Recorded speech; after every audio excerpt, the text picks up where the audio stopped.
Hey guys, I want to share something really special with you today about my own personal struggle, one of the most difficult struggles I've been through in my life.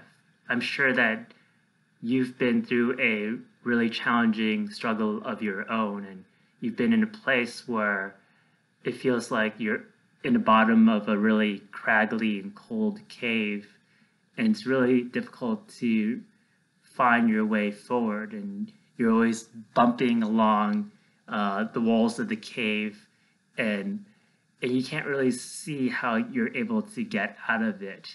And this is something that I've been in that same position before, and for me that was with my social anxiety, and it was to the point that about 5 years ago, it set me into a really spiraling depression that lasted for 2 years. And this is not something that's really easy for me to share, especially publicly. And but I think I want to be able to share this with you just to let you know that when it comes to your own challenging journey in life, that you're not alone, and there is a way forward, and there's a way to be able to see the light at the end of the tunnel. But it's not going to be easy, and there's a lot of challenges along the way. And I don't want to negate the the experience of challenge and suffering along the journey. And this video is different because I usually write down what I would like to be able to share in a video. So I have some sort of idea, but I really want this to be candid and really spoken really deeply from within and spontaneously. So my social anxiety was really, really severe. And it was to the point that when I was a child, when I was in middle school, I remember that when I saw someone walking down the same sidewalk as I am so nervous socially that I would cross the street to be on the other sidewalk, because the idea of just passing by someone would make me incredibly, incredibly anxious. And because I just feared personal judgment so much that I would do something like that. And back then, even in high school, when people would approach me, I would put my hands behind my back and I would start to dig my fingernail into my hand. So I would make these marks in my hand just so that if they, throughout the duration of our conversation together, it's a way to alleviate the pain of it. And then I would always stumble through my speech. I could be really incoherent. I was quiet most of the time, but when I did speak, I was really nervous and I could be incoherent. And whenever it's my turn to speak, I could, like in class, my heart would beat really, really strongly. Yeah, so it was a really difficult time. And the thing is, I thought I would grow out of it, but that was not the case. It continued into graduate school. That I thought I would, one day I'll be different, but no, it actually got worse when I was in graduate school. So my social anxiety was pretty severe.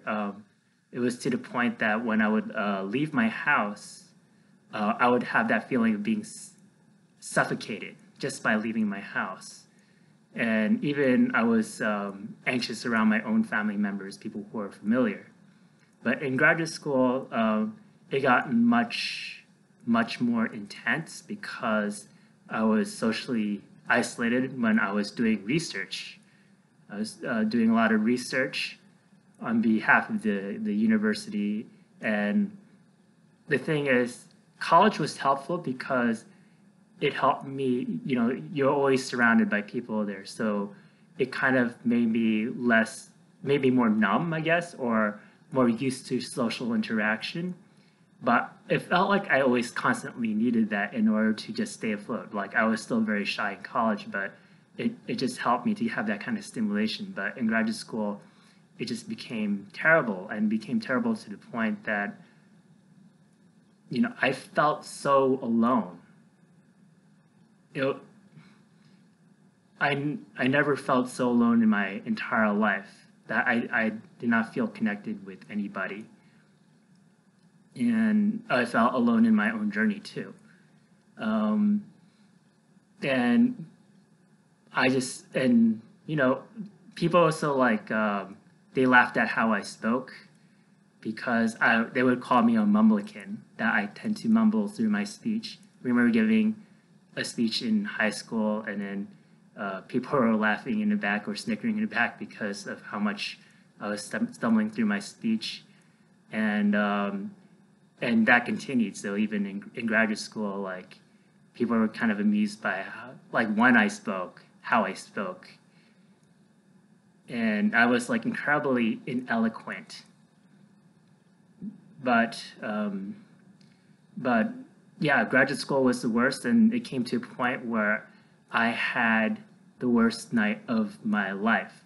I just felt so intensely alone and unable to do anything about it, unable to address my social anxiety, that I was so upset, and I was basically angry, angry at the universe that very day.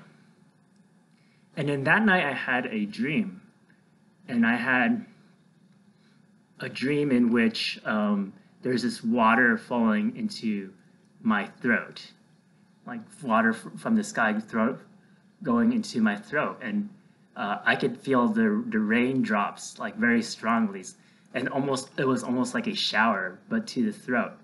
And when I woke up, it's not like it wasn't a miracle or anything like that. It was just a dream, and but I woke up, and I had the same exact problems as I always did. But for some reason, since that dream, I had like this sense of hope.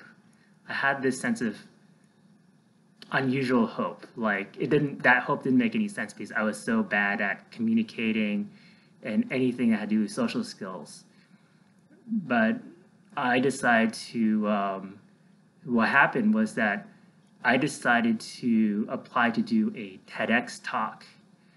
And then I remember sending in my application. There's something that just driven me to do that, to do that. And it was immediately after applying, I immediately regretted the decision. I really cursed myself out. Like, how would I think that I would speak in front of so many people given who I am? I took it really that personally, that this is me, this person who's socially anxious, and I had incredibly low self-esteem about myself. My self-worth was really terrible. But I decided to apply, and then I remember practicing for the speech, and every single day my jaw would be so tense to the point of feeling painful when I was practicing my speech. And this is something that often occurred, like when I speak in front of people. Whenever I speak to people, I feel this tension in my jaw. Even when I don't speak, when I'm in a social situation, I can just feel like this tension just shows up almost like for no reason around my jaw. But it was really intense when I was practicing for the speech. But I just was, when I was there, I was diligent. I practiced and I practiced and I practiced. And then came the competition phase for the TEDx talk. And then I went on stage. I was really uncomfortable with speaking even then. I was really awkward with my speech, but I still went through with the competition, and I didn't get to do the TEDx talk then.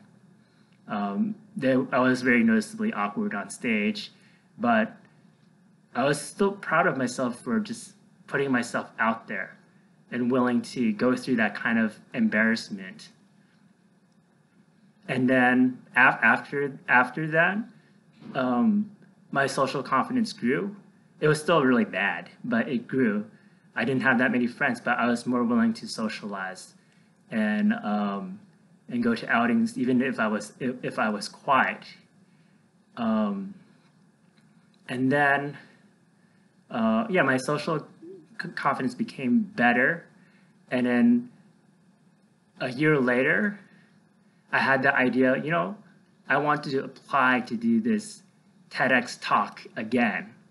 And in my next video, I'm going to share about this talk and also the rest of my social anxiety journey, because it was an ongoing struggle. It's not like ever since this time, ever since that competition, I'm completely all right. It was still a really arduous journey, but something I just kept at, just like almost like being in a craggy cave, and that's really dark inside and cold inside, and you're always like bumping into the walls, but I just kept going, and there's times I just gave up, many times. But I want to share this journey with you because I think it is something that is worth sharing from my own life. So until the next video.